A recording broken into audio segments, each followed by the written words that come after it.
Hello everyone, thanks for joining us here on Horizon. Well, the worst avian influenza outbreak in U.S. history has hit 14 states, 2 of those neighboring Oklahoma. Over 24 million birds have either died from the flu virus or are set to be killed to try to contain the outbreak.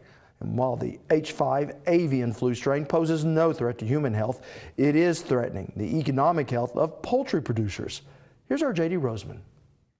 The strain of this virus is a cousin to an Asian avian flu that has been brought to both Europe and the U.S. by migratory birds. While the disease poses a very low risk for humans contracting it, poultry producers have been greatly affected. Millions of birds have been euthanized trying to stop the outbreak. We take every precaution we can, so prevention is the key. Brent Bolin is a poultry producer in Idabel, Oklahoma, and says if infected, the virus can devastate an operation. That would limit my income for however long that would be, maybe a couple of months or 6 months at the most. And we're in a real tight margin business anyway, and so we'd have to have a good conversation with our banker if that were to occur, to stay in business.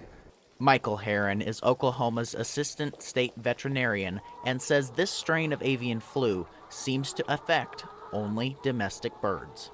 It is very deadly to the domestic poultry. It's a virus that is adapted very well to wild waterfowl, causes little to no illness in those animals, but in domestic poultry, and turkeys seem to be a little more susceptible than chickens, but it will cause near 100% mortality in a flock. Yet with heightened biosecurity protocols, industry professionals hope to contain and stop the virus from spreading.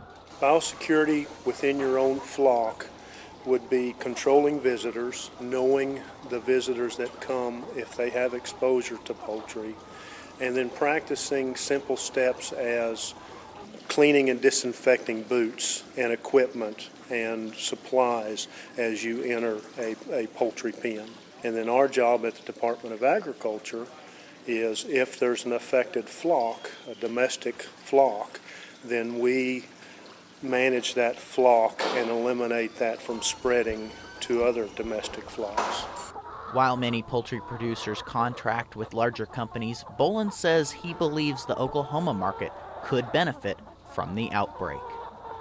My personal opinion is in Oklahoma, it's actually helped our market because some foreign countries or some other countries we do business with, they will take Oklahoma products as long as the avian flu is not in Oklahoma. And while other U.S. producers may have lost entire flocks, Bolin believes this outbreak won't ground them for long. Farmers and ranchers are resilient, and we take pride in raising the most economical, safest product in the world, and as long as we continue to do that, then I'll keep my head high.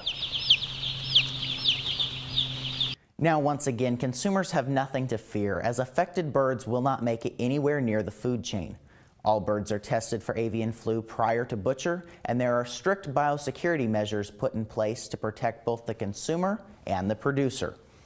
And according to Dr. Herron, consuming wildfowl that may be infected poses little to no risk, as long as everything is handled and cooked properly.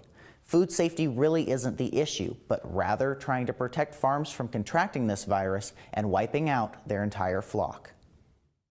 Thank you, J.D. Now, when we return, when it comes to our economy, is history repeating itself?